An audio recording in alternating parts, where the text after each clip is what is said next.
last time we left off on episode 6, Command the Horde, you guys did exactly that. You had recovered a silver chalice from a catacomb in the eastern hemisphere of the continent, and that silver chalice allowed you to control a large horde of undead creatures, zombies and skeletons and the like. But it has a cost, and that cost is blood, of which you somewhat found out is kind of hard to keep together, and kind of hard to do over and over again. And you decided that to get out of the city safely with the relic, you were going to let the zombie horde loose on the city. So you made your way to the front gates. There was a standoff between you and the guy who was helping you, Keylor. Keylor had grabbed your stowaway, Rodney the rat, and threatened to kill him. But you guys did a bit of haggling and ended up curing him of his zombie disease. He had been bitten by a zombie. You cured Keylor, which was enough for him to leave without hurting Rodney. So you recovered your friend, your little rat friend, and in that time, you had let the zombie horde loose on the city to give yourself some cover, which ended up what seemingly turning that entire city into a dystopian nightmare of zombie people, including the 2 kiddos that helped you do it. RIP. Unintended consequences. So most of the city, you imagine as you guys went back to the mansion, you kind of looked behind you and saw the city on fire, screams of people, and kind of realized that that city is probably doomed at this point. But the reason you kind of made that decision is you realized, yeah, what you're planning to do, summoning this demon queen, it's going to doom the world anyway. Or at least most of it. So those people, I mean, now or later at this point, from what you guys are deciding. So you brought the chalice back to the mansion, where you were greeted by Licka, the hag who has been helping you out. She had you place it on the altar in the chapel, that where you guys are homesteading, and the little altar in the chapel has these fingers that wrapped around the base of the chalice that you grabbed, and now it is holding that chalice in place. You've collected one of the 4 items you need for the ritual, and Licka seems very pleased. You know that your next artifact that you're looking for is a golden dagger from a temple in the west. And from what you've heard, the dagger is tricky. If you go looking for it, it's going to be extremely hard to find, ironically. So, you have been given advice to head to a city in the far western part of the continent. It'll take you a few days' travel to get there.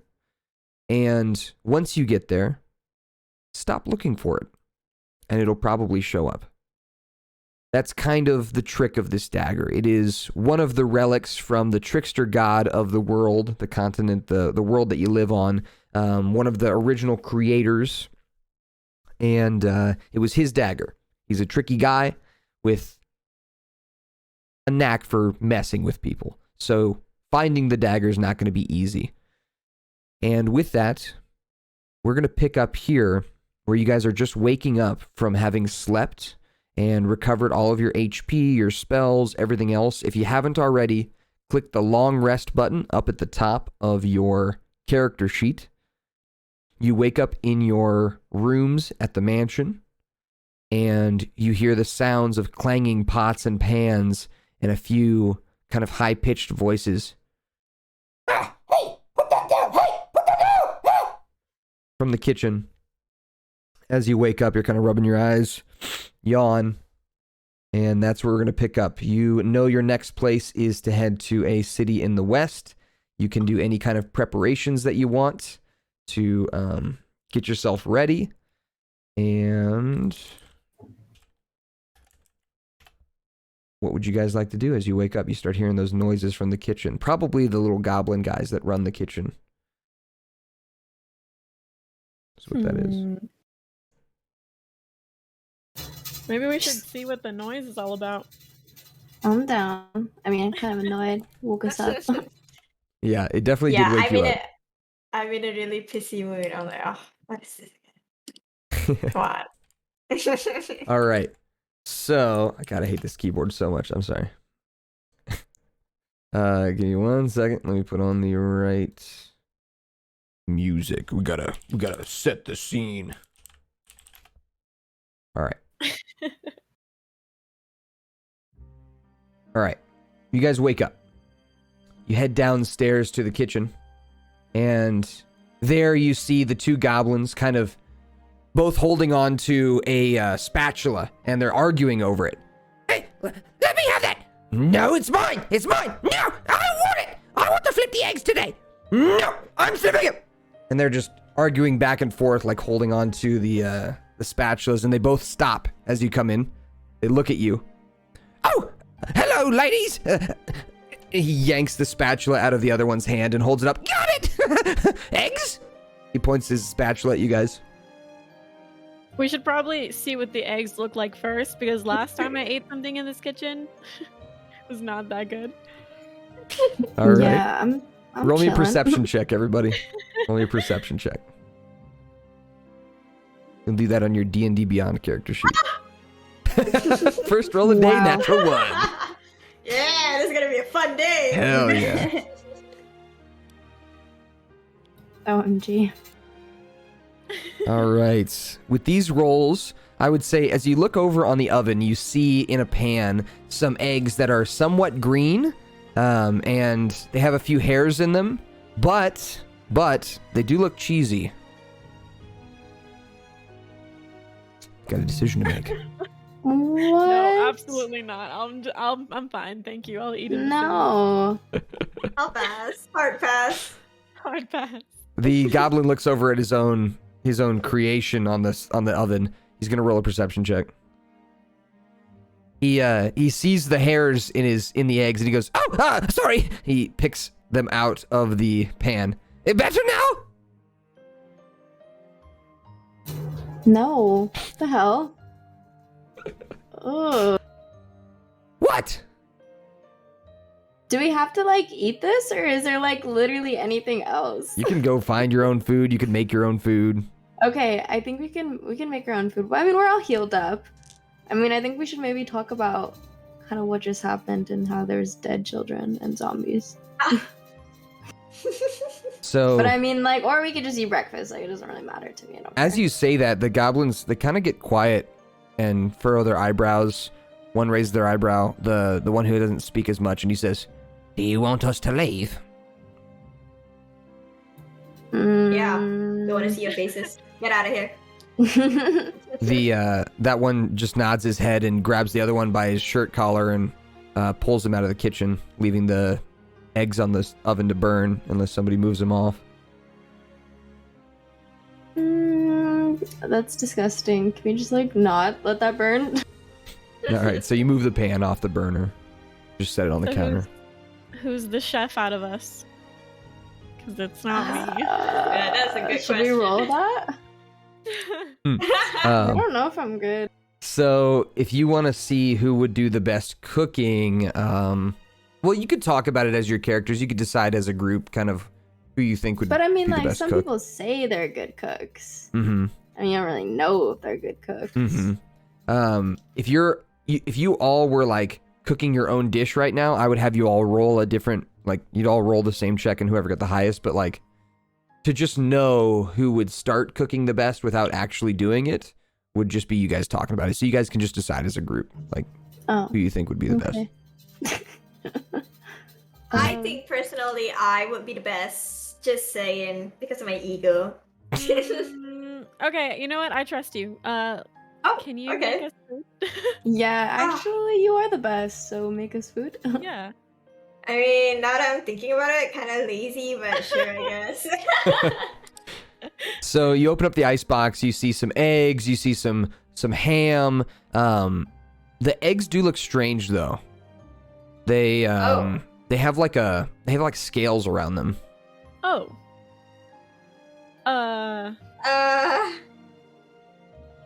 Hey, any vegetables?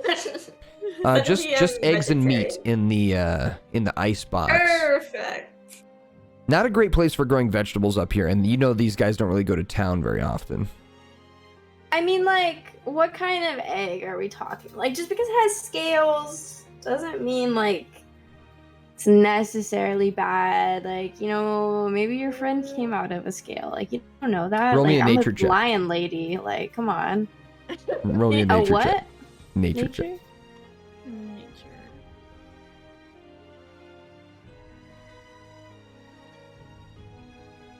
Okay. Esme, you can tell with a 17 that these look like strange-looking snake eggs.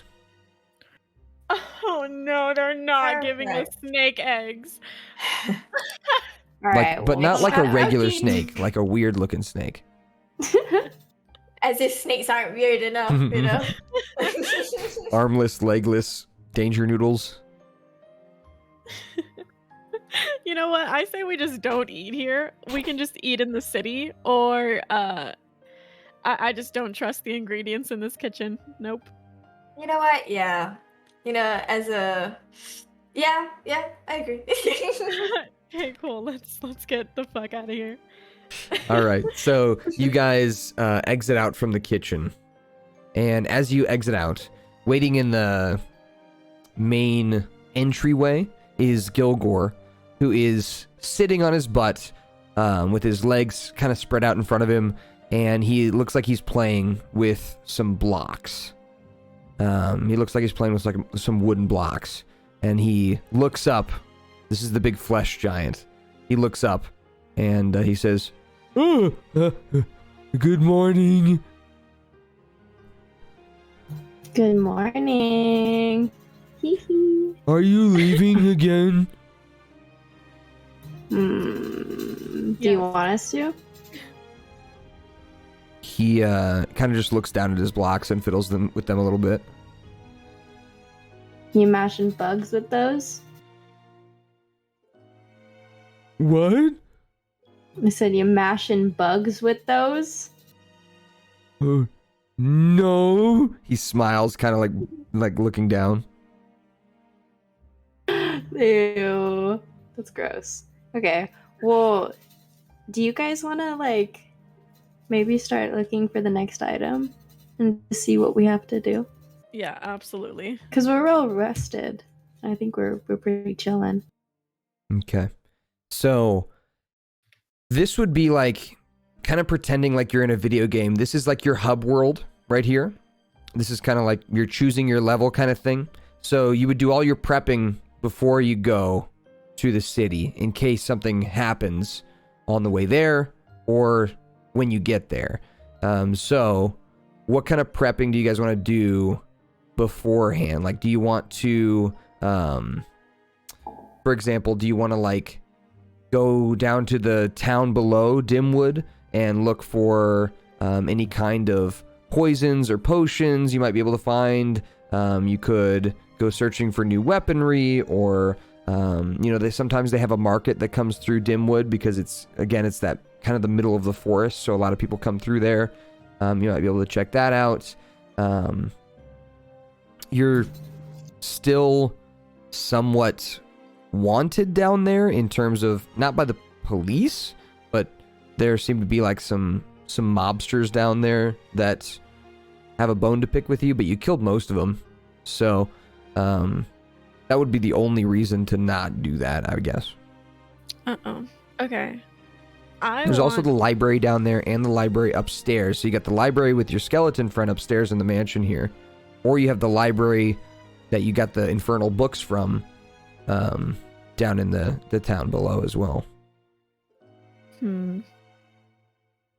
What do you guys think? Because I think some poison would be really interesting to just have on us Yeah. Ooh, for the next situation, you know? interesting. I mean, I don't want to do anything risky, but I'll just follow. I don't want to take risk anymore. I Are mean, like you- if you're getting it, Are I'm you down down. to tag along? I mean, unless you guys want to kill kids of yourself, I don't care. Jesus, Are you child going murderer. through it? I'm going through it. I'll just stick it in the back, Oh, it's so sad. I mean, I guess like if you guys want to get weapons, Yeah, I'm down. okay. Can we? Sure. So when it comes to shopping for weapons, we can have you guys go down to the market, and you can just tell me what you think your character wants, and we can talk about getting regular versions of those items, or you can try getting magical versions of them, but those are going to be much more costly and much more heavily guarded. I'm down. Yeah, me too. Okay. Yeah. So before you leave, Gilgore kind of stands up, and he walks over to the door and opens it for you. Aw. That's Thank so you. nice. You're welcome. He just kind of nods as you guys walk through, and he shuts the door behind you with a clatter, and you hear Wow. his footsteps thumping back to his blocks.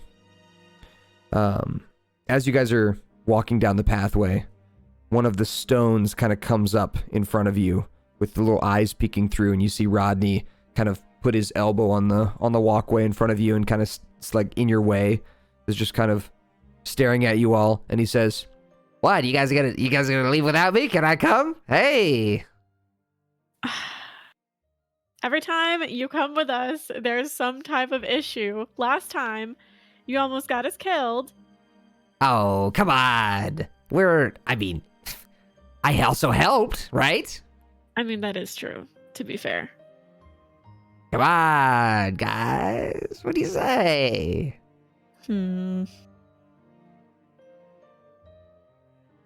I mean, if you promise to stay quiet and not cause any trouble. Scout's honor.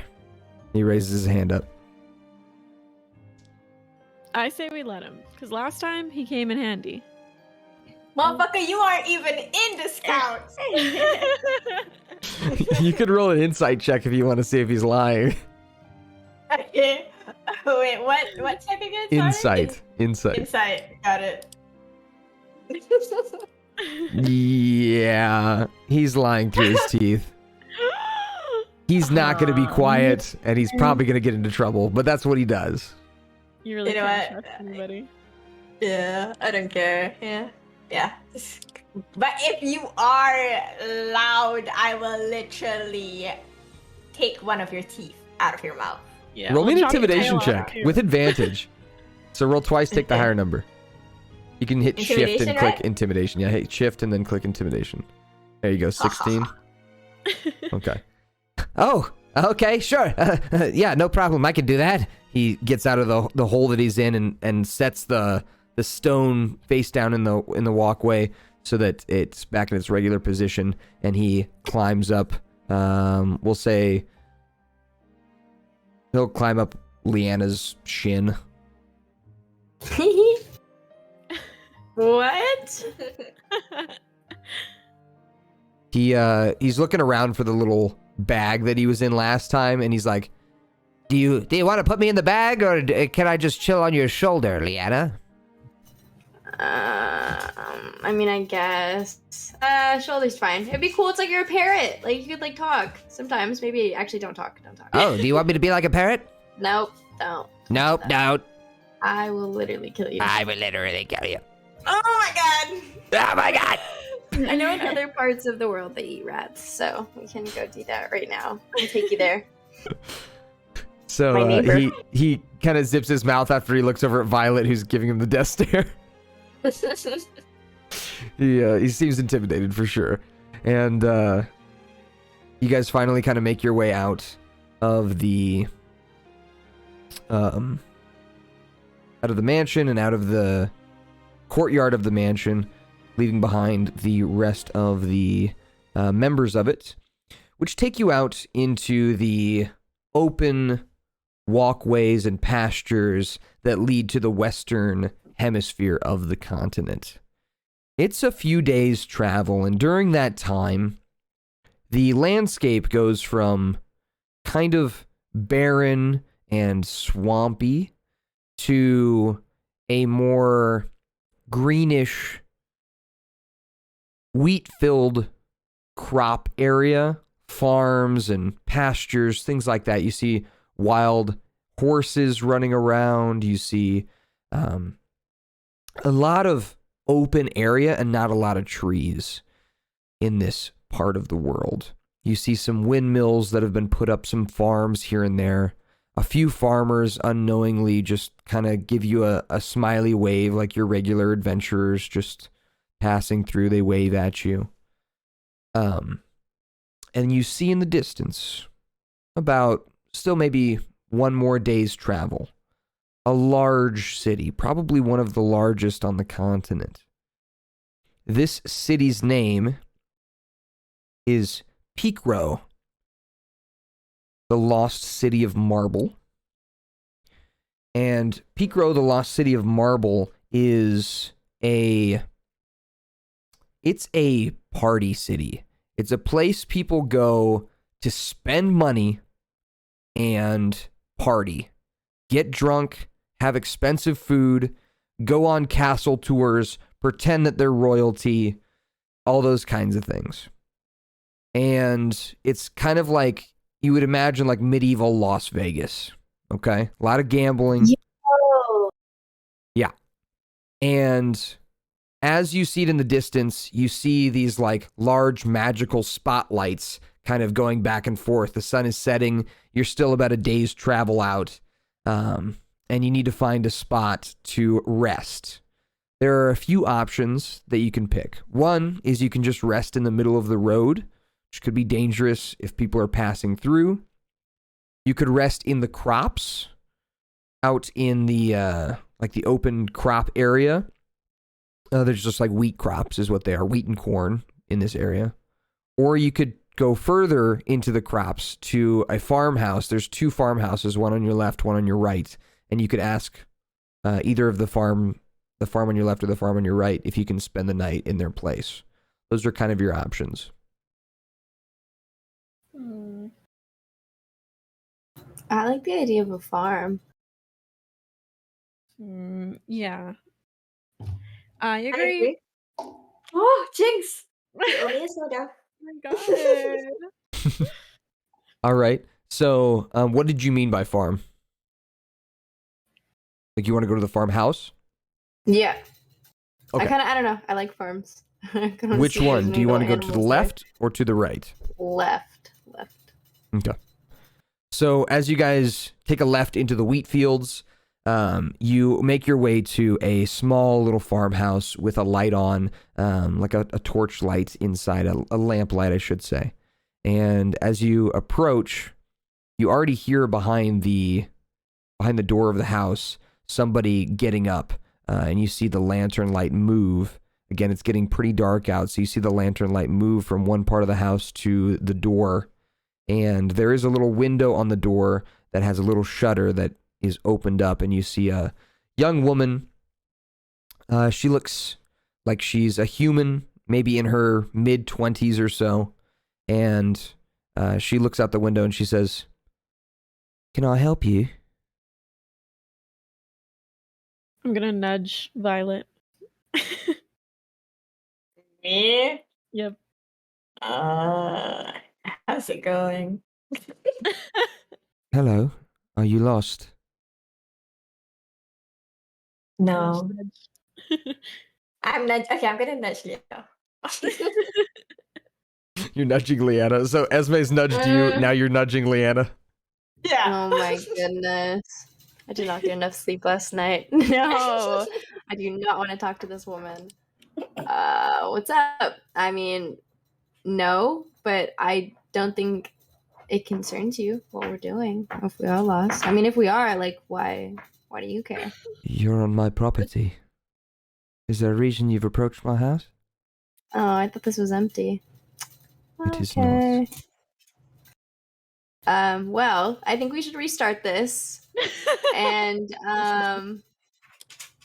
sorry. Hi. I am a good person, I think. I am. We are. And we should stay at your farm and chill out and talk to you. Give me a second. Roll me a Good job. deception check. I Roll me a really deception check. convinced her there.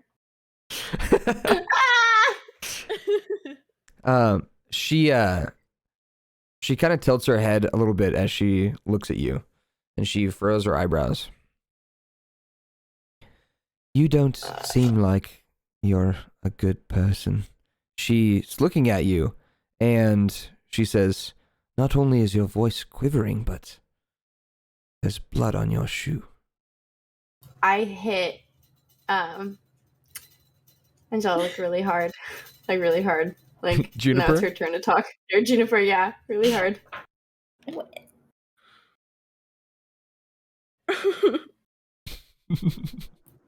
Yeah, I'm really hurt, and that's why we just need a place to rest, you know? Roll me a deception check.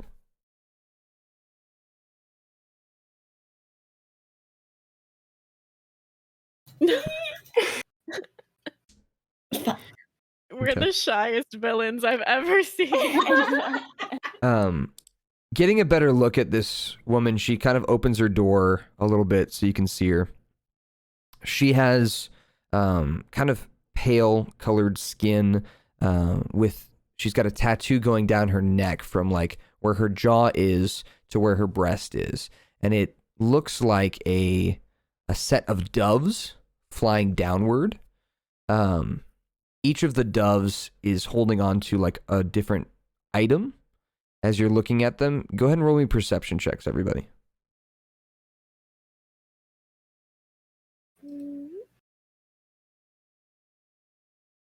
Okay. So Violet, you see the most obvious one, Violet, with the 4. Yeah. One that everyone sees is one of the doves is holding on to what looks like an olive branch, and that's like the classic symbol. Then Juniper and Leanna, you notice the second dove is holding on to a necklace of some kind.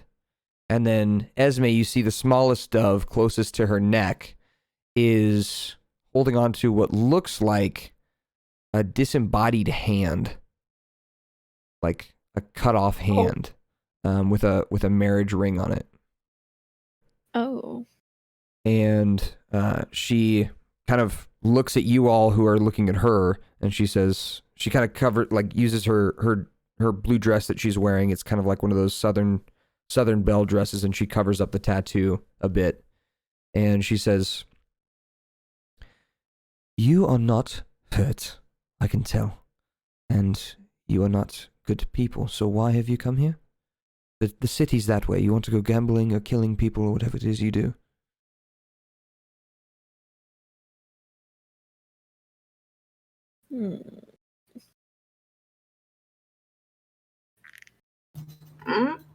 What? She is... It's strange. She is...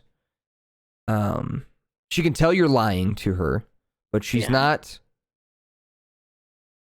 like shooing you away violently or threatening you or shutting you out.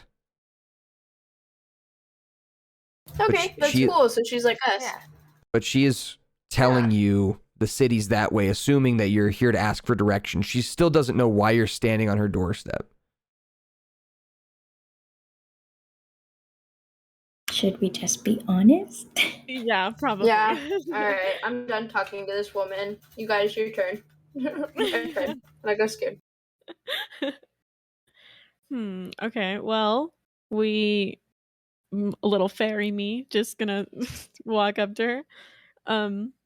We need a place to stay, actually, for the night. She kind of scrunches her eyes because it is kind of dark here, and she holds her lantern up, which enlightens the area around, and she can see you better now. She furrows her eyebrows and she says, you need a place to stay, and you want to stay here?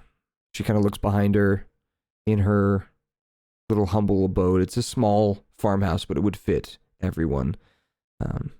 She kind of raised an eyebrow. I mean, you're not going to take up very much space, are you? No, I promise I won't. I mean, we had the other farmhouse, but we decided to pick this one. As long as you promise not to take anything, it should be fine. It is getting yeah. late. We promise. Is that the Right, truth Fred? or not? That is definitely not the truth for me. Not for me either, but I will not say anything. Yeah, me either. All right, Esme, is that the truth for you? Are you going to steal anything or no? No. I'm chilling. All right. So I'm going to hold you to that. Otherwise, I need to roll a deception check. So you specifically, Esme, are not going to steal anything. No. Okay. All right. She waves you guys in to step into her house. Your footsteps creak on the floorboards a bit. They echo throughout the house. It is somewhat cramped in here in terms of there are a lot of things all around, a lot of boxes. You're noticing she's got like boxes of clothes. They look like a man's clothes. She's got these boxes that are full of like pictures, illustrations that somebody has drawn. There's a box full of old looking like weapons, like old rusty looking weapons. And lastly, there seems to be a box full of like knickknacks and small treasures, not worth much, but sentimental probably. And they're kind of stacked around, pushed around in these different spots.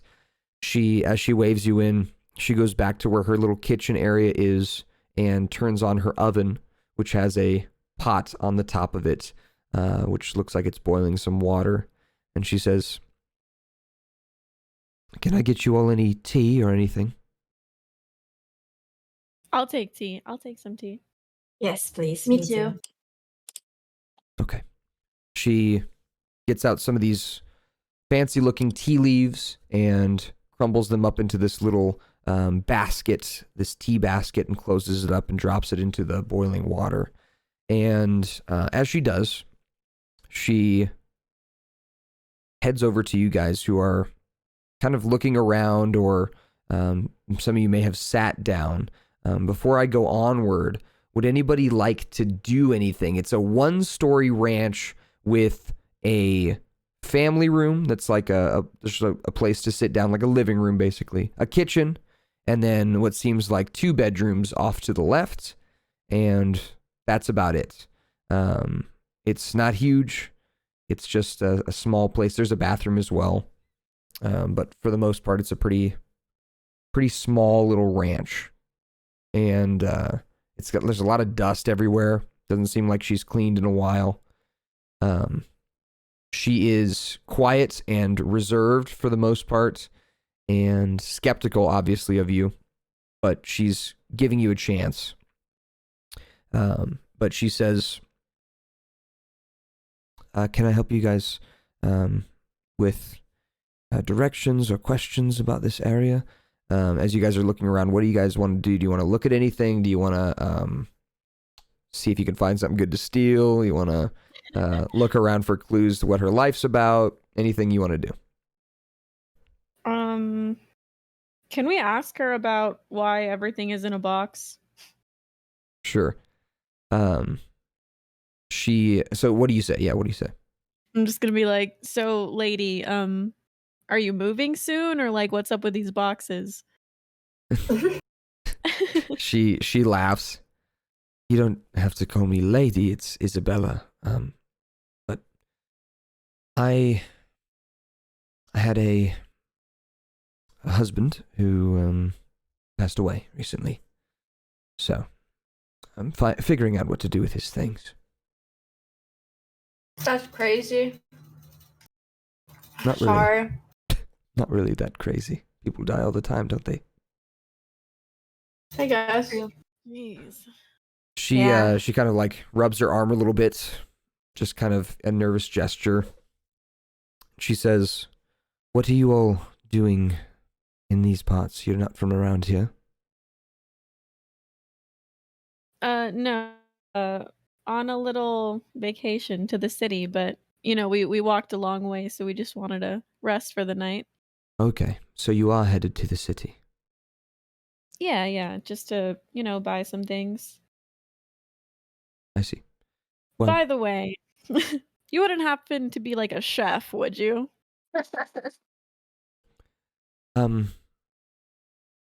No, not much of a cook myself.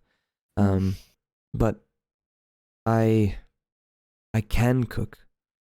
Is there something that in particular you've been craving? I can make stew. I think something a little heavier. It's been about what, like a day since we've had food. Yeah. I can get you bread. Bread is hearty. It'll fill you up. Maybe Bread some bowls and stew. stew. Can you make bread bowls? I can try. I've never tried that before. Hell yeah. She Let's go, kind Izzy. of chuckles a bit, and she says, as she's cutting a hole into a loaf of bread, she is kind of laughing to herself, and she says, "Okay, I think I need to be brutally honest with you all. This is not always a safe place at night." She kind of like looks at you all in a bit of a nervous way, but also a like a almost a determined way. She looks at you kind of with these eyes that are, like I said, nervous, determined, a bit intimidating almost. She says, Like, she's serious. yeah, she's serious. And she says, there are creatures that roam the farmlands. And they are dangerous. There have been sightings of scarecrows moving, slashing people, eating people. Cursed scarecrows of some kind. And so, that's what happened to my husband. And sometimes they come up to the house. I've had to kill a few myself. She shows you she's got some scars on her arms. It's hard to see them at night, and they disappear once you destroy them. Burn themselves into ash. It's hard to see them. But if you'd like, I can give you all the bedroom, which is the furthest from the doors, and I can stand watch for you all. Do you know where they come from? I do not. There have been rumors that there is a witch or a sorcerer who is animating them, but I'm not sure. Who told you that? She nods her head to the other farmhouse, which you didn't go to, the one that was on the right, which is like her neighbor. I'm gonna look at the girls and be like, I think we should figure out where they're coming from. I'm down. Okay. Yeah. So she says, I don't think that's a very safe idea. Are you all proficient fighters? Yeah, Do so that. don't worry. She kind of raises an eyebrow. Oh. Okay. Well then. Let us eat. And then we can maybe venture into the night together. Like, Ooh, what? she wants to come? You do? Can you, like, help yourself? She rubs her arm again, and then she unbuttons the back of her blue dress at where the neck kind of ties. She unties it and then unbuttons it, and slips the blue dress off, which shows she has leather armor underneath. And Damn. she has All right, what's up? a couple Attack. daggers on her sides as well. Hmm. Is she cute? Is she cute? Yeah, is she cute? I would say she is conventionally attractive, I guess. She has thin features on her face. Her nose is somewhat elongated. She's got kind of curly blonde hair it's got kind of like She's a dirty beautiful. sheen to it. Okay, cool. She does have a lot of scarring, which some might find not beautiful. It's hard to describe someone's beauty to you. It's what you would find beautiful. So That is so true. You're so right. No, I'm just saying, because can we like date characters or like do stuff like that in D&D? yeah, if you have consent from the NPC, like I will play the NPC, and if an NPC says no, obviously no means no. But like, Hell yeah. there is, it's okay to, talk with an NPC, flirt with an NPC, all that kind of stuff. I would imagine like you've already kind of done that a little bit in this campaign when it comes to like flirting or like getting an NPC to like you, or that's already happened a couple times in this campaign. When it comes to like being in a relationship with an NPC or that kind of thing, that is something we can do. No, that's okay. It is something it totally is something that you can do. For real, imagine a wedding. That's crazy in D&D. It's totally something you can do. It's just, again, it's one of those things like you try to make it as realistic as possible. So it would just be. That's awesome. D&D is so cool. Yeah. Some people make relationships with NPCs and that kind of things weird. Like they make it strange or they make it unconsensual or things like that. And that makes me really uncomfortable. Like I don't want to see any charming of NPCs with a charm spell or anything like that. I don't like that. Like, Ew. I don't like anyone not having consent in those kinds of situations. So, or those love spell type ones. yeah, exactly. Those are dumb. Okay, so what are we all thinking? So she finishes creating your meals. She pours some stew, which looks like leftover stew. It's kind of cold, but she does try heating it up just a bit before she does. She pours it into some bread bowls for everyone and feeds you all. You get a hearty meal from Isabella. And she kind of comes over to the box that's got weapons in it. And she digs around a bit in it. And at the bottom of this box of weapons, she pulls out a pristine looking short sword that she puts into a sheath that seems to have been hidden at the bottom of this box. And she says, "This was my husband's. He was a bit of a fighter himself, but obviously something caught him off guard, so." She takes the short sword and shows it to you all. It is beautiful. It has a magical kind of sheen to it, like a pristine magic sheen. The blade itself is silvered, but the handle and the part where the blade sticks out, I forget what that's called, but that part is all gold. So it's like gold on the bottom, silver blade. It's got these etchings of like crops going all the way to the tip of it, like etchings of a wheat crop. And she says, "This is an interesting little weapon. It's passed down many years ago. And if you actually kill somebody with it," she kind of laughs a little bit, "it actually turns them into straw, like wheat. Oh. It's very, very scary. What the? It's an old family heirloom. Cursed, actually." She kind of twirls it around a little bit. It's not very... So... Hmm. Wait, it's cursed? Or like... It is Isn't that good? an old family curse. Don't worry, you're safe. But I am bound to it. She smiles a bit. You can tell that she's probably been alone for a while, at least. A lot of these boxes have dust all over them.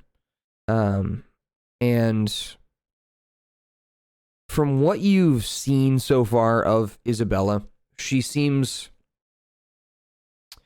numb to her husband's death. Seems somewhat numb to it. But she seems excited, thinking about going to fight some scarecrows with you all. Because it's like the first little bit of emotion you've seen out of her. Okay. Yeah, she can come. That's fine. I mean, she's lived this long, you know? Yeah. That's true. She does have all those scars. She did fight. She's not lying about that. Mm-hmm. So, with that said, as the night falls deeper, she closes her eyes and she says, "Listen, you can actually hear them out there." And as you guys listen, go ahead and roll me perception checks, everybody.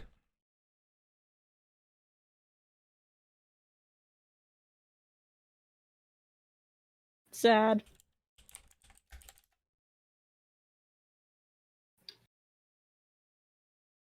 All right. With these perception checks, not bad actually. As a group, you guys do hear these rattling noises, and you hear like a noise outside, and a mixture of like flocking crows, just strange noises here and there. And as you hear them, they seem to be approaching what little light is being given off by the lantern inside this house. And this is when Isabella says, "Would you like me to snuff it, or do you want them to come to us?" She's talking about the lantern. If you leave the lantern on, you're going to get swarmed by scarecrows, is what she's implying. But Oh, yeah. what is it that you want to do here? Like, what is your guys' goal? Yeah, I say turn it out. We can deal with them in the morning or tomorrow, I guess. Yeah. They will be gone in the morning. Even better. She smiles. She says, some will still find us." She snuffs the lantern out. And as she does, things get quiet. You all listen, and you hear the rustling of the wheat outside the farmhouse. You hear a tapping on the side of the wooden house, and then a scraping. You hear a crow give off a single, and then you hear a pound on the front door. Dum. And then another. Dum, dum. And then a scraping on the front door. And you hear Isabella kind of mutter under her breath, "Seems they found us." And I would like everyone to please roll initiative. Uh-oh.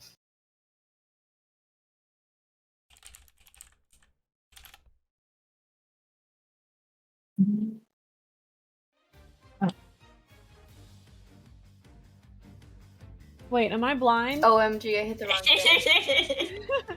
Oh, It's next to the armor class. Yeah. Yep, it's next to the hourglass, yep.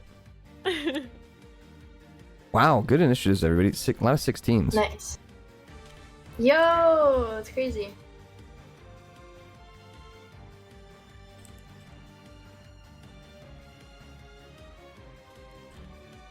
Okay.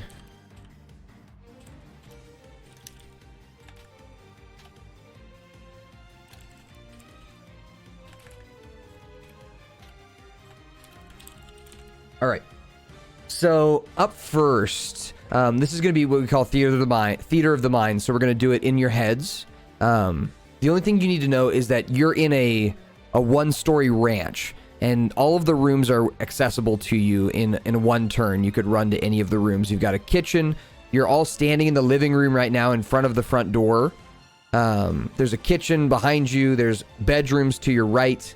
And you're all facing the front door of the ranch, which now has swung open, revealing a somewhat I mean, it's dark in here because you snuffed the lantern, but this somewhat strange-looking creature. It's made of straw and metal, and it's got like a farmer's hat on, and it crawls forward into the room. Does anybody have dark vision? You would know it would be in your features and traits tab. So in your character sheet, if you go to the features and traits tab on the right, in the big box on the right-hand side, go to the big box on the right, click features and traits, and then scroll all the way down to racial traits. It'll be at the bottom of that. You'll see if you have dark vision. I don't. I do not. I do.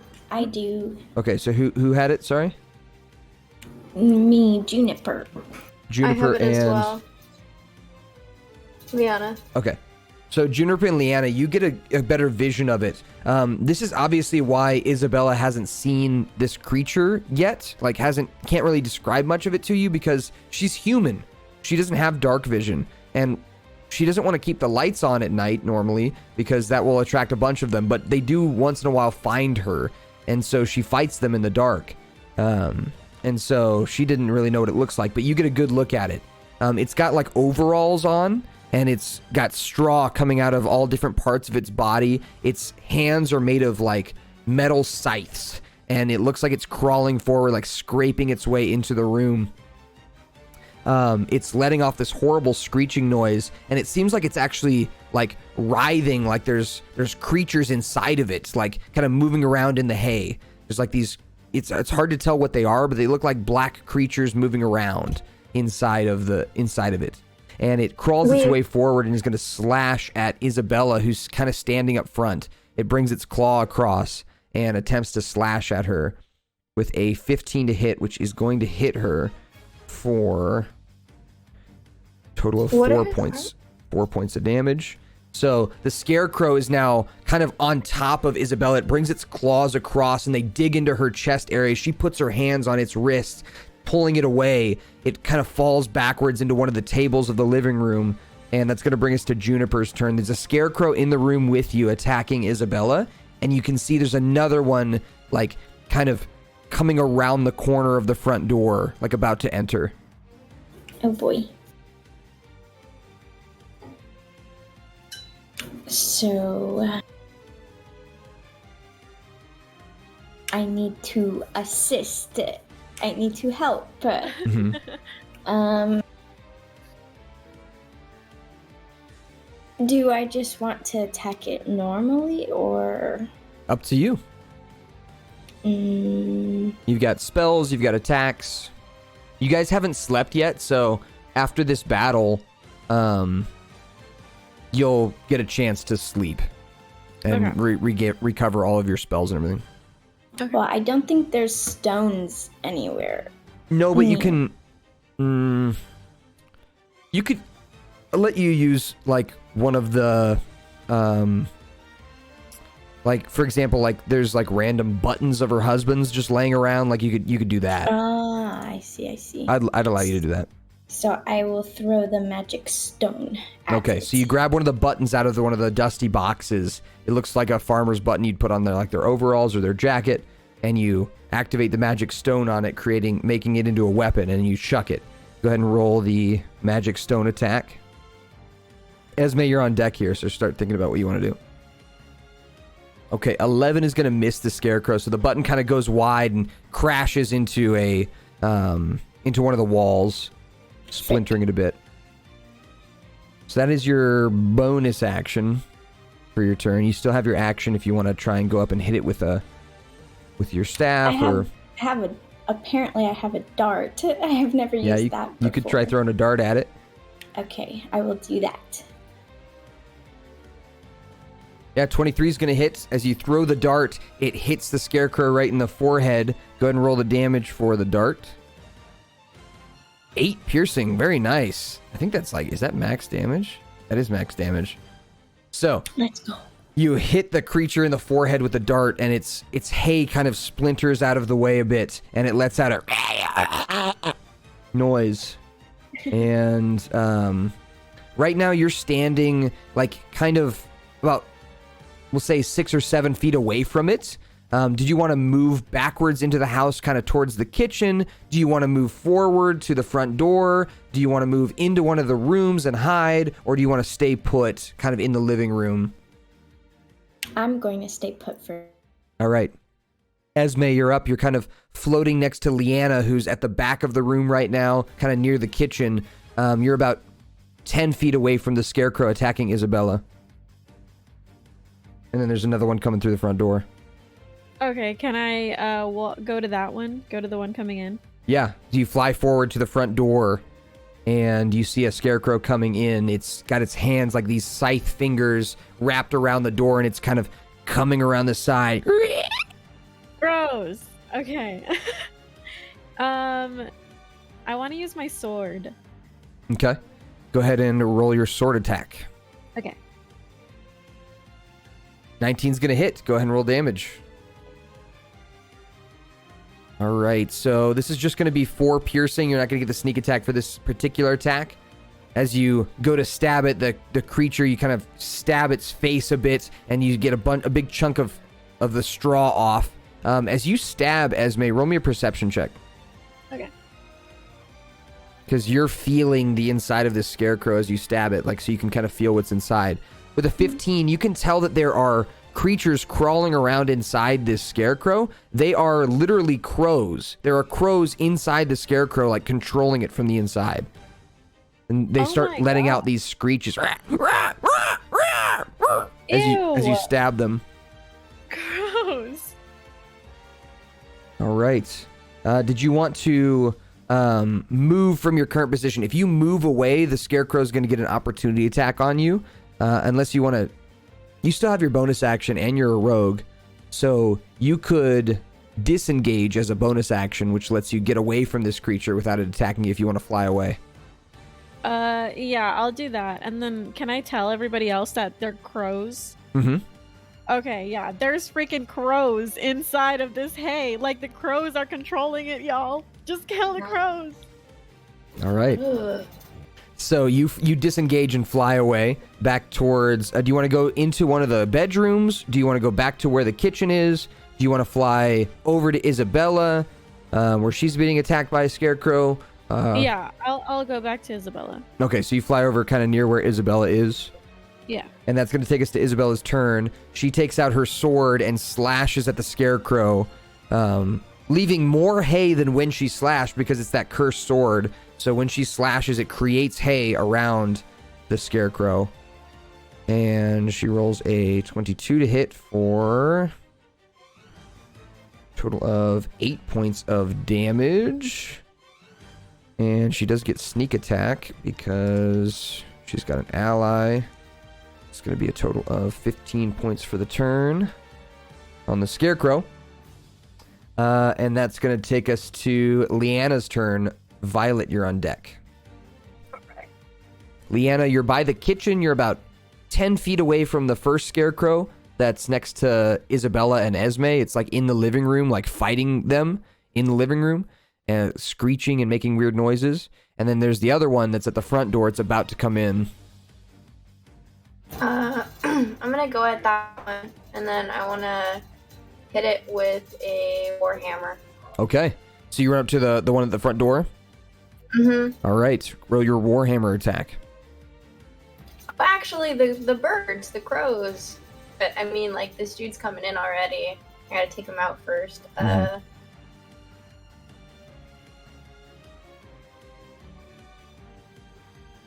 All right. So an 8's going to miss with that attack. Damn, that's embarrassing. That is really embarrassing. It's okay. So you bring the warhammer down and it slams into the wood of the ranch on the floor and splinters the wood up, missing the scarecrow. You are now within 5 feet of the scarecrow. You're like right next to it at the front door, but you are blocking its entrance. It can't move through you. It can't just go through your square. So you are blocking the entrance right now. Leanna, roll me a perception check because you have dark vision.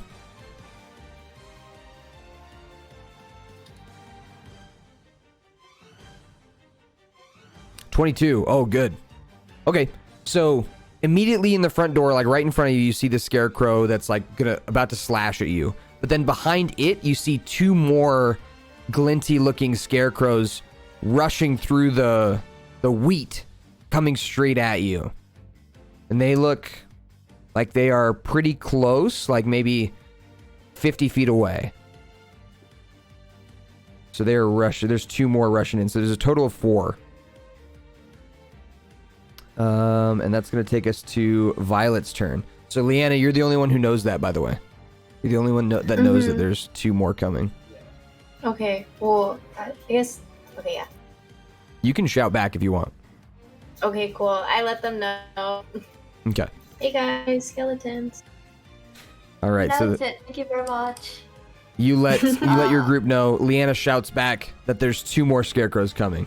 So Violet, you are aware that there's Said 1 in the room with you. skeletons. There's 1 at the front Okay. door, and then there's 2 more coming. All right. Well, how far am I from the one in the room with me? You are like 7 feet away or so, just like right off to the side. You're near the bedrooms, so you could just walk over to it pretty easily. All right. Then I'll just hit it with my dagger. All right. +4 the damage. Okay. Nice. All right. Go ahead and roll damage. You definitely hit with a 23. All right. And you do get sneak attack on this because you have an ally within 5 feet. So you're going to deal 12 to this scarecrow, which is going to take it out.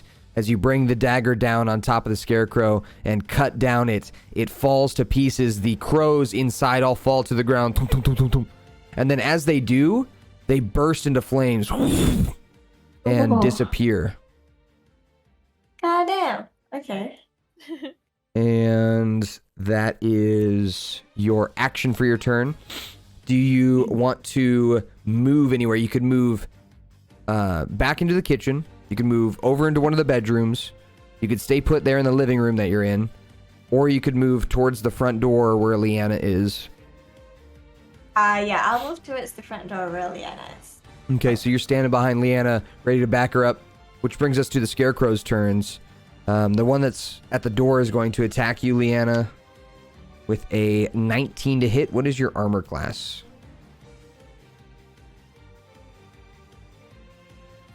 She may not be here. Alright, I think an 18 hits, but I'm going to pull up her character sheet real quick.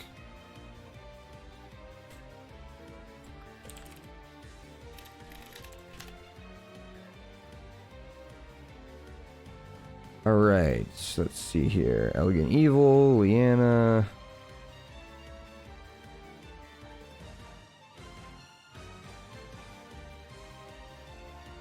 She has 16 armor class. Okay, so that is going to hit for a total of 9 points of damage. Bringing her to 31. Can you hear me? Hello? My thing dropped. I hit my Wi-Fi and it totally disconnected. Oh, you're good. You're back. Hi, I'm sorry. You're I was good. like yelling and I was like, why isn't anybody talking? You're good. You're good. You just got hit by the scarecrow that was at the front door. That's all. They hit you for 9, and I already marked it off, so you can refresh your character sheet. Okay, I'll do that right now. And then that's going to be that scarecrow's turn. The other 2 scarecrows are going to dash up to the front door, and now all 3 of them are trying to climb in through Leanna, like past Leanna, but Leanna's blocking the door. Juniper, you're up. Leanna's in the front door blocking 3 scarecrows from getting in.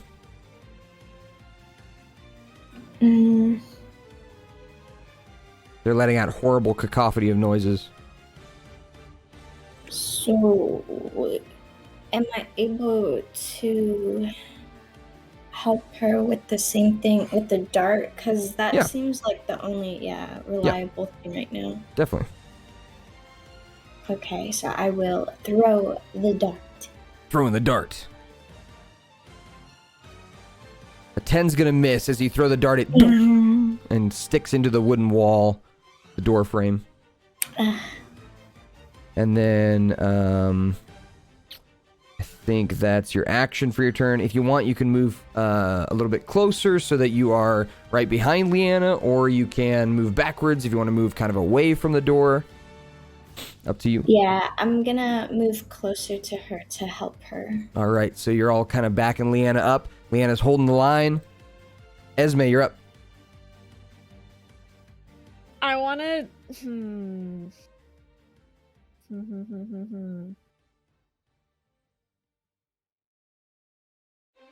Can I help Leanna? Yeah. Yep. Okay, So perfect. she has 3 enemies in front of her. Yes. One enemy you hit for 4 damage already. Yes. And so that could be the one, if you want to go for it again, you can definitely fly over Leanna, attack it, and then back up again.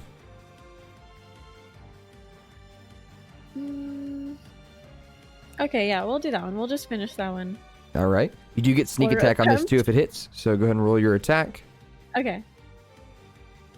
Oh, natural Oh, 20. nice. Let's go. Nice. Okay, so that's a crit. So I forgot how we were doing crits in this campaign. I have it different for all my campaigns, unfortunately. I think what we should do is, what's the dice you roll for the short sword? Is it a D6? What does it say Yes. next? Yes. It's a D6? Yes. Okay, so you automatically get the maximum of that dice. What's the maximum of a 6-sided dice? Is this a test? Are you testing It is a me? test. 6? What? Yes! Oh, Nicely nice. done. Okay, so you get 6 automatically because that's the maximum that dice can do. Now go ahead and Okay. roll damage, and we're going to just add 6 to it. Okay. And that'll be your crit. Okay. Oh, So we thank get God. 8 plus 7, 16. So that's 15 plus 6. That's 21 damage. As you bring the dagger down. Let's go. And you crit this scarecrow, killing it. You bring the dagger down and cut across the scarecrow, which falls to the ground. The crows inside all burst into flame before the thing even falls to the ground, and they all disappear into a mystical smoke. Bringing Yeah. us to Isabella's turn. Isabella is going to take her sword, and she's going to... Isabella kind of places her hand on your back, Leanna, so she can get around you. She's like using you to brace herself, and she stabs underneath your armpit so that she can hit the scarecrow in front of you. So she kind of brings her sword right next to your side and stabs the scarecrow in front of you. That tickles. Sorry, she says. And that is a 24 to hit the scarecrow for a total of minimum damage, but that's okay. She still hit, and she gets sneak attack too, so that's that. Okay. So she deals 8 to the next scarecrow. And that is Isabella's turn. Leanna, you're up. Commander. Okay. Can I go pee really fast? Yes. Okay. Also, I'm gonna do it after my turn, but I'm going to. Okay, so I didn't kill the skeleton. I missed it last time, right? This one, yeah, so this is a new one. So the one you attacked died to the crit Mm-hmm. from Esme. This is a scarecrow. It's in front of you, and it's... I keep saying skeleton. Every time I've said scarecrow, I've said skeleton. You're good. I'm sorry. So it's a scarecrow that's full of these crows inside that are like writhing around, making these horrible cacophony of noises in front of you. It's been hit Yikes. for 8 points of damage so far. Okay. And there's one more scarecrow next to it that hasn't been damaged. I'm going to use a great axe. Alrighty. Sheathing the warhammer, pulling out the great axe with a 22. That's definitely going to hit, so go ahead and roll damage. If you Let's want, you can go. smite. If you want, you can throw a smite on there to deal extra damage. That's one of your spells that you can do. Up to you. Hellish rebuke, inflict wounds. Oh, do you not have Helpful. a smite in your spells? I don't think so. Oh man, I thought we maybe picked some up. Hold on, give me a second here. That's okay. I can just do it next time. Yeah. Go ahead and roll your damage now.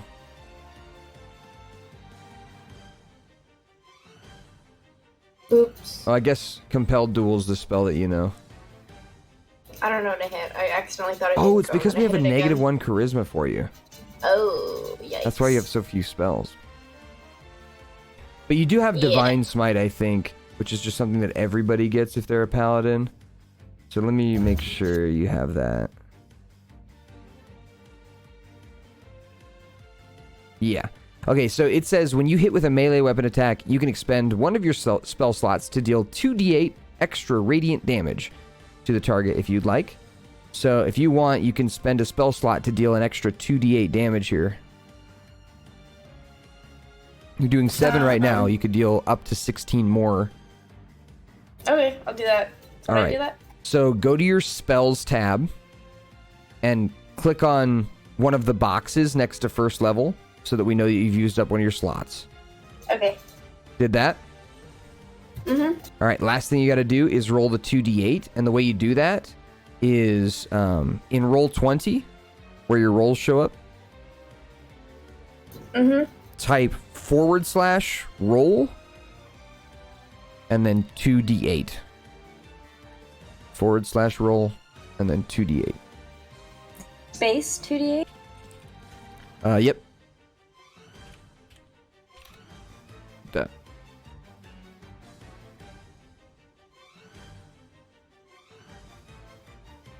Nice. 12 extra damage. So on top of that, so you did 7 plus 12, that's 19, plus the 8 from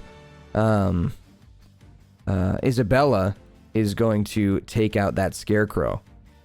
So, as you bring the great axe down, your divine energy encompasses your axe, causing it to glow this beautiful golden color, but it has these shadowy streaks coming off of it because you've broken your oath. And as you bring it down, you cut the scarecrow in half, right down the middle. All the crows inside let out a horrible burst of energy as they light up in flames and disappear, leaving just one scarecrow behind. Violet, you're up. Anyone near that one? Leanna's right in front of it. She's still blocking the door. Leanna's been like the door. She has been blocking anything from getting in. Oof, okay. I mean, I'm gonna try to hit it with my dagger, that's for sure. Yep. I don't know how that's gonna work. Yeah, I'm gonna do that.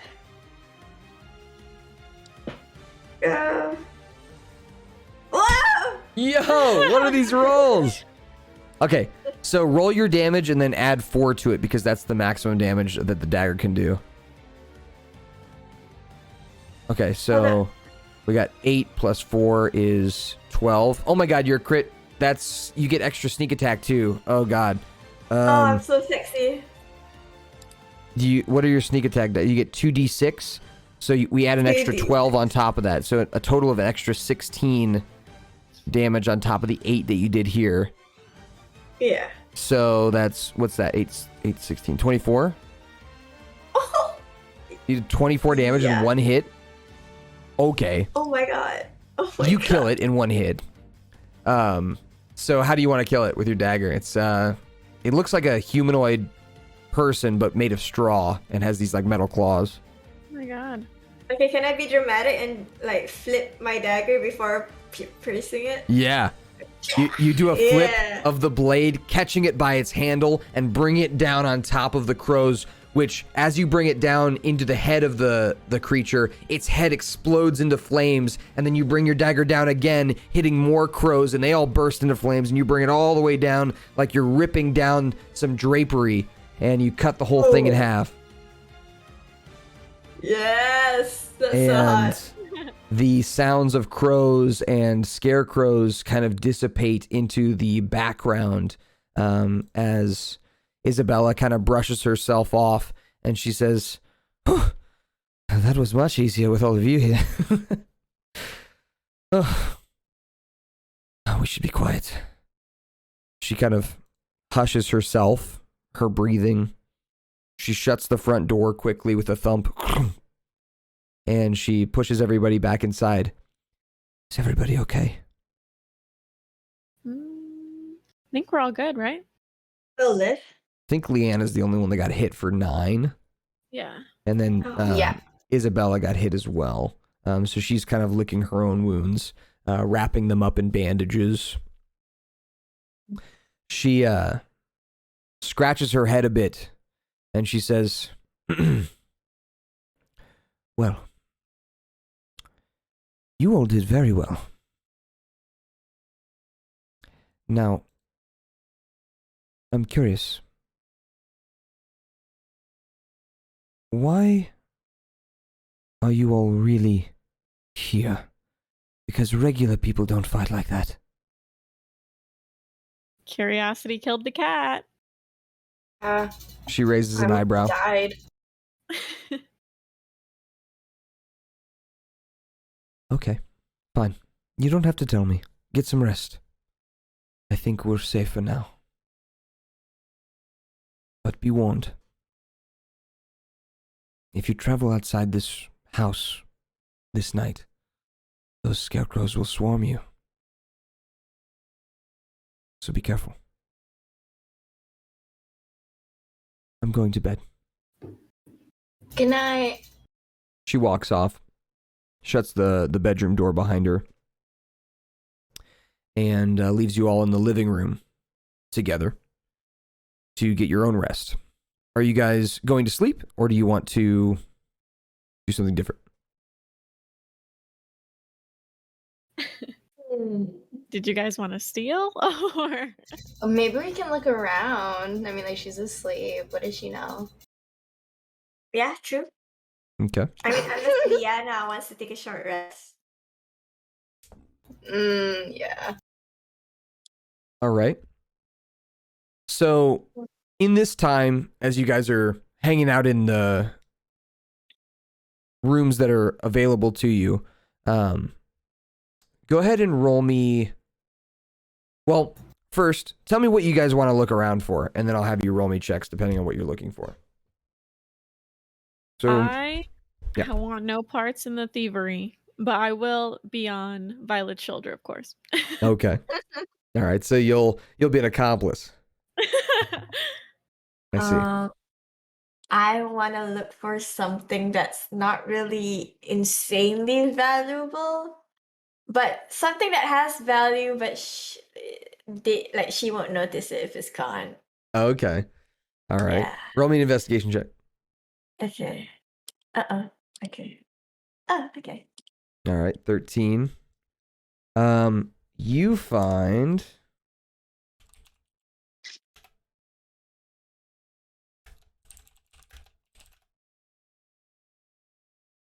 One second here.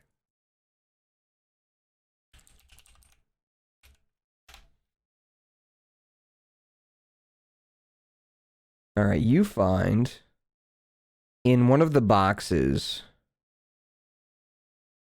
you see what looks like a diamond earring. Okay. And inside the diamond looks like there is a little golden like sunflower almost. It's like a diamond that's encasing a small little golden sunflower. It's a pretty big diamond too. The earring itself is small, but the diamond is large compared to most diamonds. It was in one of the boxes, kind of like in the corner of the box, almost hidden between the creases. So she may not have even known that it was there. Ha ha ha. Why do I feel bad, but at the same time, do I really care about her feelings? Can I take one? Like, it's a pair, right? It's just one. It's just a single one. Oh. Okay, I'll take it. I don't care. Okay. All right. And that's probably worth a good amount of gold if you can find the right buyer. As you're looking at it, it looks like it's not a real diamond. You're really looking at it. It looks like it's a faux diamond. I forgot what those are called. But it does have some novelty to it in that it has this little sunflower inside of it. It's like a metal sunflower, I should say. It's like a little golden sunflower shaped piece of metal inside. No worries. I think I can deceive someone. What did you say? Lie to them and say I can just lie to them and say that it's real. Yeah, yeah. If you're a good enough liar, yeah. Yeah.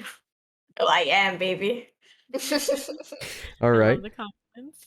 So that's what you find with your investigation, looking around for something that she may not have noticed. What else are people looking around for?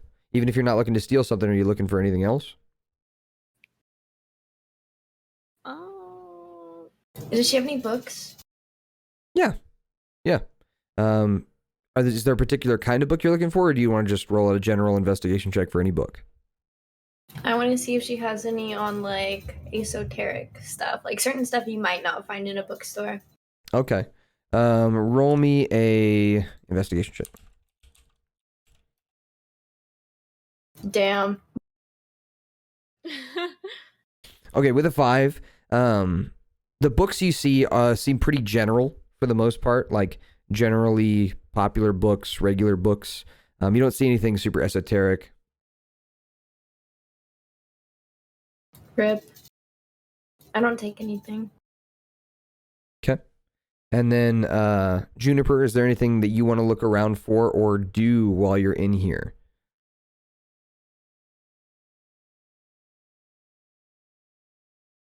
I will take that as a no.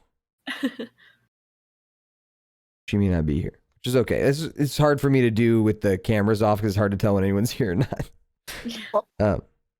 So with that, Esme, as you're chilling on Violet's shoulder and she's digging around in the box for the earring, you also notice something in that box, which is the illustrations are kind of jumbled around in there as well.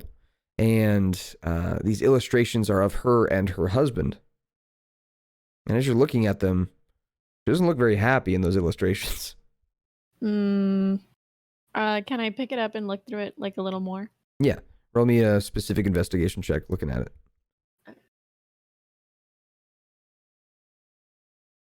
Okay. With a natural 1, that's all you get is what I told you, Jesus Christ. which is she looks somewhat unhappy in the illustrations. That's about what you get. Okay, They are dirty and old.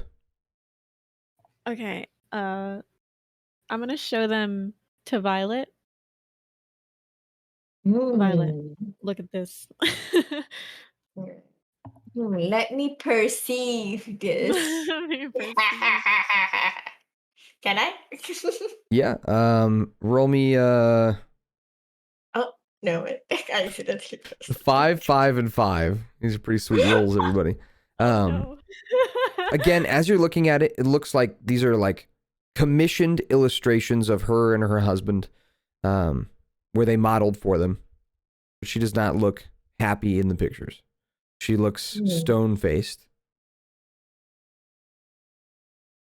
Do you think this like means something, Violet? Do you think like I don't know, I get a weird feeling about her. Okay, so earlier I saw this tattoo on her that had like a hand carrying, it was a ring, right, Commander? Mm-hmm. Yeah, carrying a ring. And it was like in Okay. one of the birds. Like I know that you saw the bird tattoos. Oh, Yeah. So I get a weird feeling about this lady. yo, kind of right. Like maybe they didn't kill her husband, you know? I mean, if you look at the picture, I can't see much, but like, she doesn't look that happy. Maybe she wasn't happy with her husband after all. I say we look around more. Okay. Okay. Let's go. What are you looking around for in particular? And I'll let you roll another check. In particular, I guess like anything that has to do with her husband, maybe like journals. Okay.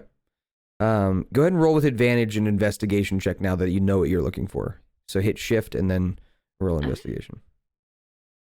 Do I have to do that as well? We'll let Esme do it for now.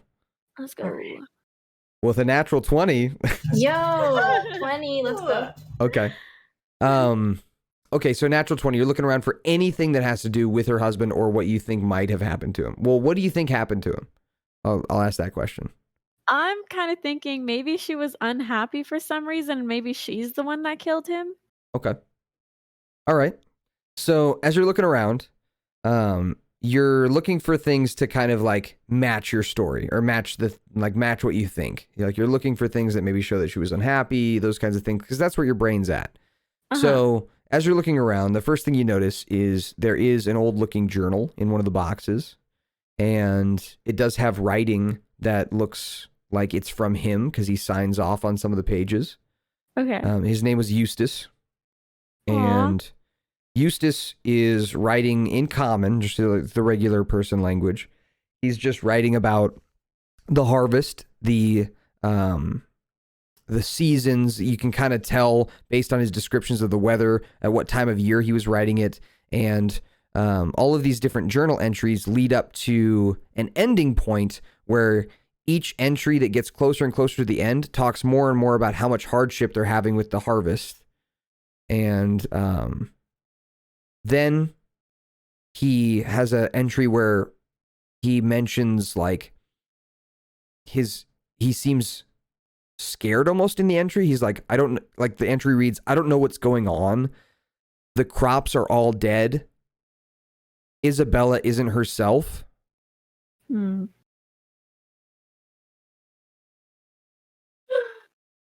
Oh, I have a theory.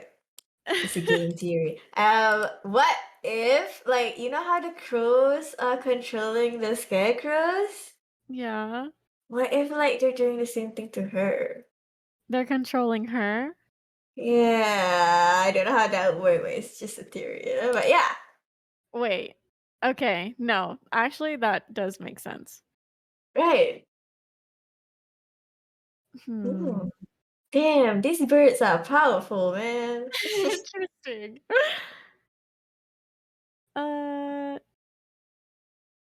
So that's what that's what I was going to start you with. I'm going to continue on here. Okay.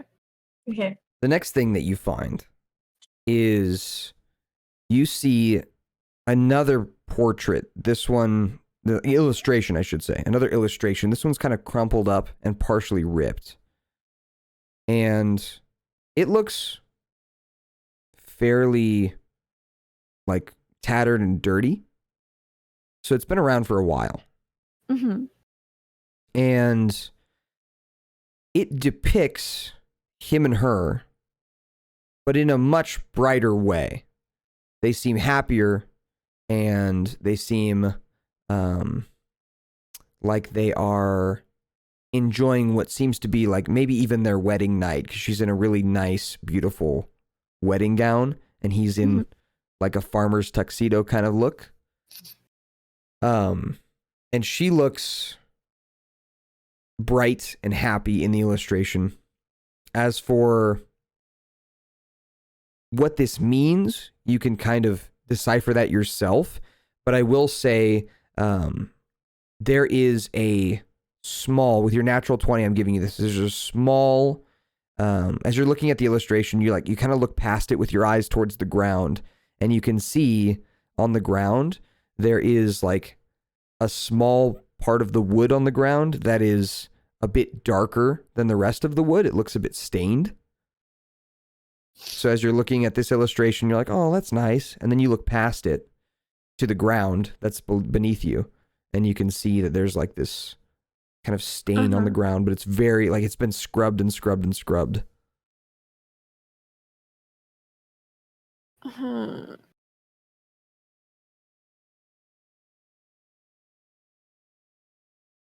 I'm not sure what to do. I'm not sure what to do with this. Okay. You have your theories.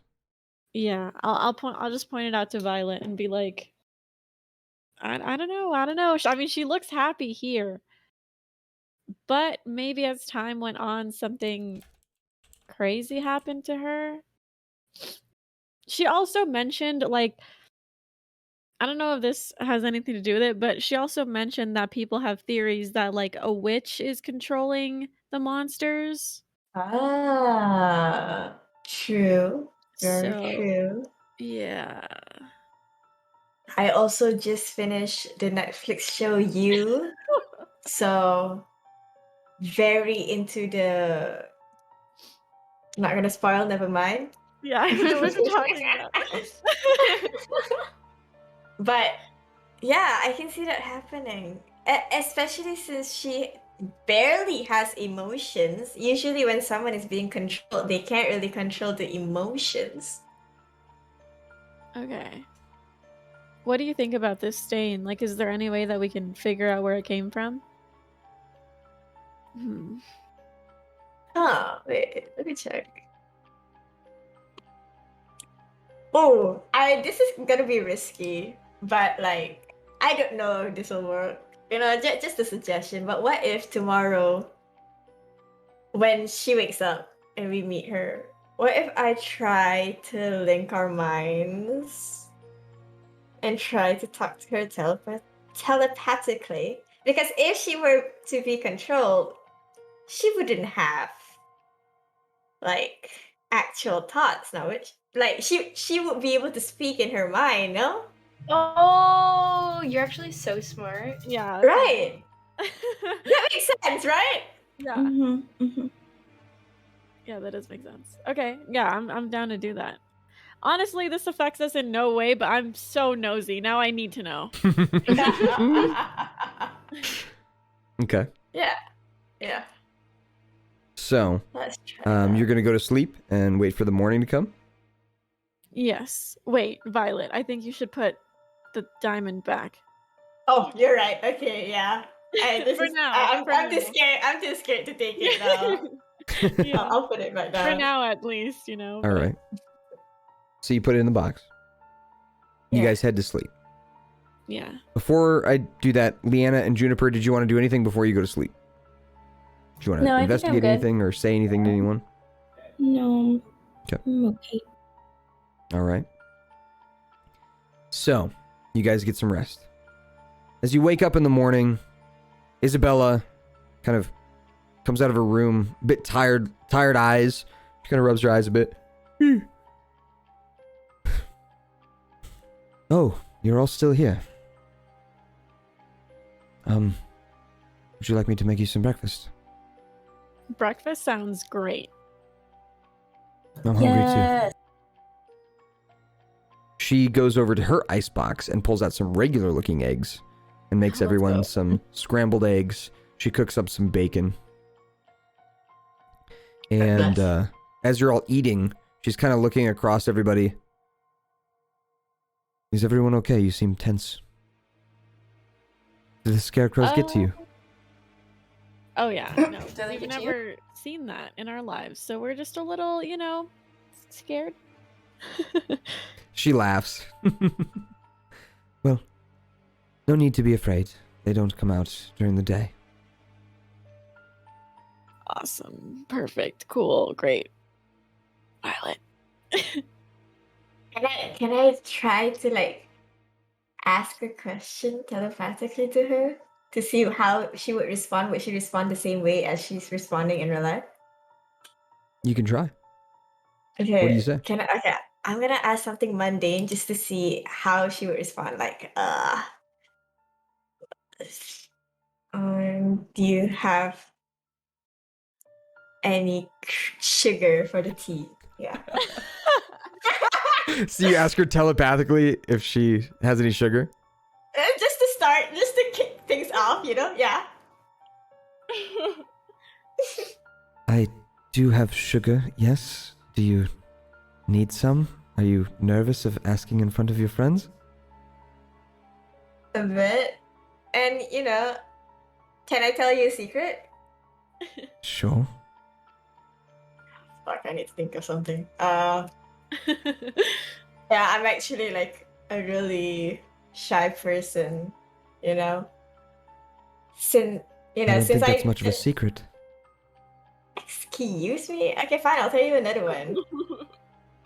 I really like my tea to be sweet. I can see that that must be a secret, being that you are trying to tell me that quietly. Yeah, I'll get you some sugar. I'm very embarrassed by it. But like, since I told you a secret, you know, and we're bonding, do you want to tell me any of your secrets? She's, at this point, she has stood up already, and she's kind of over in the kitchen, and she is going around getting some sugar. And she's still talking to you in her mind, just not looking at you anymore. She says, Yeah. Sure. I killed my husband.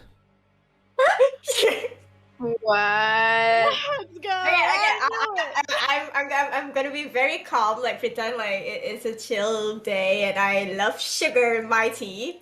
I'm gonna be like, cool. How do you do it? She says, I stabbed him with my family's blade. And I turned him into a scarecrow. Nice. See, now that's crazy. Not him dying. She Oh. says, Yeah. this is all just to Violet, by the way. Okay. The scarecrows, I think, are being controlled by him, actually. I lost him. I stabbed him, turned him into a scarecrow, and he ran off. And I think he's trying to get back at me. I don't think there's a witch at all. Why did you try to kill him? He was boring. And, Relatable. well, he wasn't wealthy. But he also wasn't good company. I was so excited when we first met. And now, I'm just happy to be single.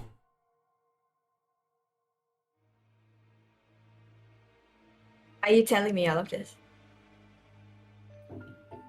Because I could tell there was something about you as you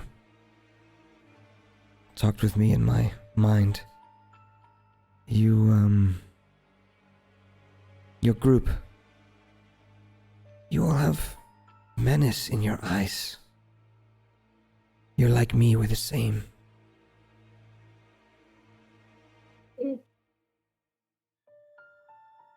Okay. It makes much more sense now why she would let you into her home, knowing that you lied to her at the beginning. Yeah. She just wants some thrill in her life. So, on one hand, she kind of put you guys in danger with the scarecrow thing. But on the other hand, she also gave you a place to stay and fed you and seems enthralled with you at the very least. But she does not seem like a danger to you. She can tell that there's something off about you. She doesn't know what, though. And apparently, there's a lead scarecrow out there in the fields that is controlling the rest of them. So Okay. that's a little side quest if you guys want to go on it. You totally can, but I wouldn't do it now. Right this second. But that's totally a little side quest you could go on someday if you wanted to. I'm just thinking of how to tell the other girls. So she comes back over and out loud, the first words that have been spoken to you guys in a while, she says, here's your tea. Here's your sugar, Violet. I could tell you needed some. Thank you. Thanks. I mean, I don't really like sugar in my tea, but okay, I guess. She raises an eyebrow and laughs. So, Oh, wait, hold on. Can I talk to the girls telepathically, or is that too much? Like three at once. you can.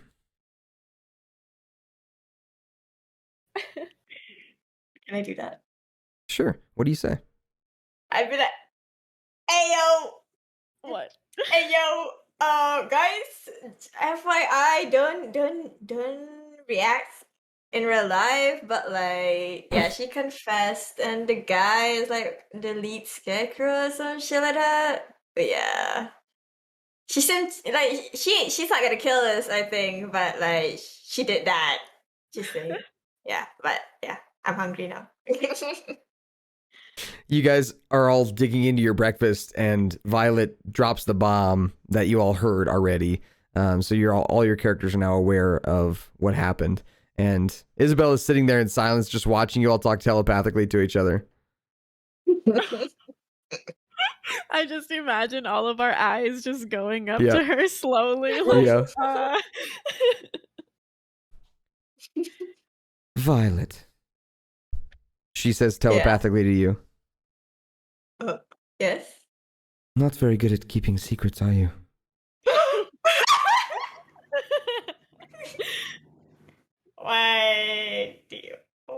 What do you mean? She rolls her eyes and she says out loud this time, Fine.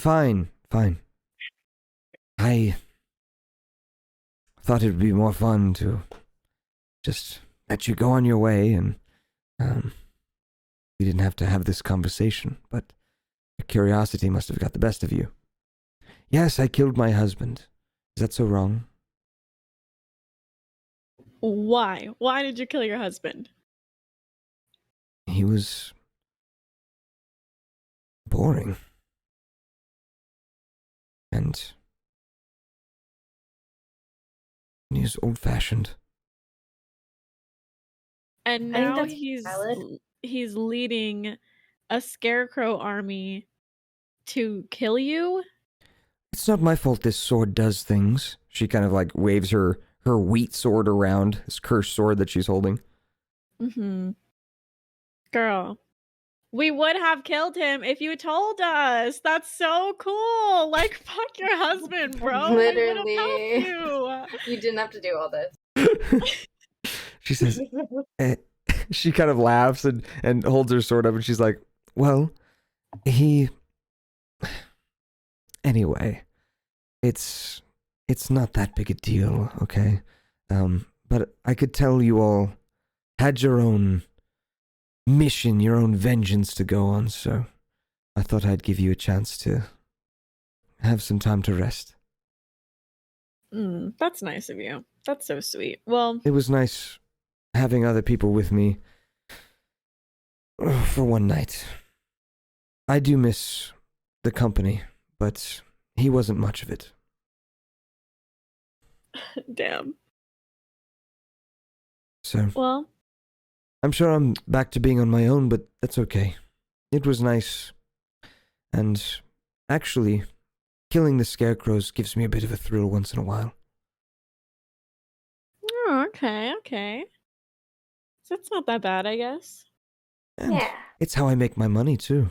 It's actually Oh. quite the lucrative business protecting the neighbors from their scarecrows. Oh, you have it all figured out. Right. Yeah. Let's go. You're a little scammer. You're a little girl boss, aren't you? She smiles a bit. She says, actually, I should ask. Leanna, Yes. were you flirting with her last night? A little bit. All because I heard dead husband and woman. And I was like, hey. But, I mean, like, I can't. Yeah, kind of. So what is Leanna's reaction to her kind of admitting all this to you? She thinks it's hot. And really cool. But Okay. kind of just like, oh, okay. Yeah, like, I guess it's cool. You're one of us. Like, a more of like a hey, bro type thing. Okay. So just want to make sure, are you friend zoning my NPC? Because that's okay. Yeah, because I don't want to die. Fair enough. I don't want that. She kind of scratches behind her neck and she says, I can tell you see me a bit differently now. But that's Yeah. okay. It was nice meeting you all. And I wish you the best of luck in the city. I'm sure you'll find what you're looking for. Thanks. Yeah, we'll be on our way. Maybe we'll come back and stay the night, I guess. I Red would Bull very is much pretty like good. that. You can come fight scarecrows with me anytime. Oh. One thing I should let you know of. In the city, there's a scourge going around. I've heard there are creatures in the city, creatures of the night. Very different than scarecrows. I live out here in the farmland, I think fairly safe from these creatures, but these creatures of the night in the city, they look just like you and me. I've heard a rumor that they drink the blood of mortals. So be careful. Well, damn. Yikes. That's a lot. They, as far as I've been told, it could be contagious as well. So be careful. If you are bitten, could be the end of these daylight breakfasts that we have. If you catch my drift. Mm. Do you guys know what I'm talking about? Yes. Yes. Are you Yes, sure? your drift. Are you just saying yes because you want me to stop asking? I'm gonna die. I know what you are. So I know I love that reference. But yeah. So implied vampires in the city you're headed to. Let's go. That's So- so hot. There very possibly will be. But just remember, these are not gonna be Twilight vampires. These are gonna That's be more like even hotter, It's like- Commander. what's Castlevania vampires? more like a mix of Castlevania vampires and like what's that one movie where the vampires are like really vicious and murderous and they're attacking the people at the bar and it's got Salma Hayek and she's like dancing on the table. Yeah. I forgot what it's called. Yeah. So obviously vampires they're going to be just like regular characters. There's going to be varied versions of them here and there. Like you're going to have ones that are going to be like totally, out to kill everybody. And you're going to have ones that are, trying to keep hidden and ones that are, all kinds of stuff. So it's going to be a bit of a learning experience for you guys. And I will also let you guys know that next week, if we can play next week, I'm planning on having a guest player as well show up and play with us. Yo, So- let's go! Should be I'm pretty fun. excited. She is wonderful. So I will double check with her. If not, that's okay too. We'll see what she's up to. But she seems pretty excited to play. So I hope you guys had fun in today's session, but that is where we're going to cut it off. You guys are going to head to the city next. Isabella is kind of bowing as you guys leave. She says, "It's very nice to meet you all. I wish you the best of luck on your journeys, and I hope to see you again sometime very soon." She kind of smiles and gently concedes back into her ranch as she shuts the door. You have met a woman that carries a cursed blade, lives a cursed life, being hunted by these scarecrows everywhere she goes. She is almost, you could say, tragic in the way that she brought this on herself. As a lot of times boredom leads to some of the worst consequences. Yeah. And in this case, she got what she wanted. But at the same time, she has this kind of curse following her around as well. And you saw she has scars on her, and you're not sure how long she'll be able to keep this up, this particular curse. She's probably going to succumb to it eventually if she keeps fighting scarecrows for every night for the rest of her life. Eventually, they're going to get the better of her. So she is an interesting character that you can feel free to come back to any time that you want.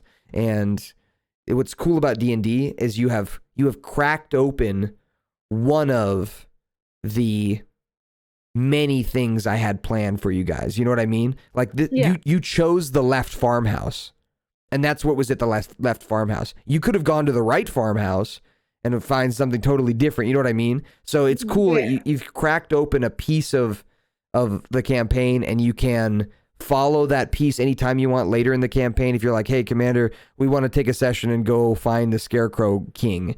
And we can do that. The Reaper King is his name, by the way. So you can go find the Reaper King. Or, Commander, we want to go to the other farmhouse and see what's there. And, we could do that adventure. And it's just like a video game where you go and you find the side quest. So if you guys want to do that, you can. That's part of the fun of D&D. And it just depends on how long you guys want to play the campaign for, As soon as the main story ends, the campaign ends. So you can take as much time as you want doing side stuff, but that's totally up to you. So thanks for indulging me on our little side quest. I think that was pretty fun. That was fun. I enjoyed it. And you guys can follow that thread anytime you want and go visit Isabel anytime you want.